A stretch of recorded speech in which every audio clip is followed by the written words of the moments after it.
মসজিদে সমাবেশ করিয়া আইয়ামে বীজে রোজা রাখাটা কীরকম?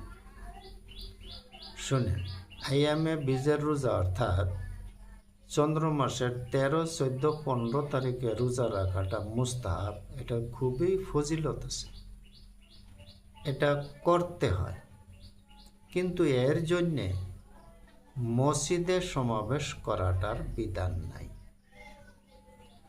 রাসূলুল্লাহ সাল্লাল্লাহু আলাইহি সাল্লাম কোনো দিন কোনো সাহাবাকে লইয়া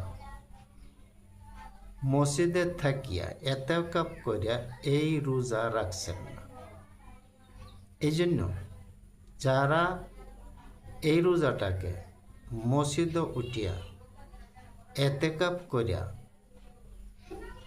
মানুষ বহুত একত্র হইয়া করতেছে, এটা বেদাত করতেছে, এটার কোনো দলিল নেই। মনে রাখবেন বন্ধুগণ, যে আমলের দলিল শরীয়তে নাই, এই আমলটাই বেদাত।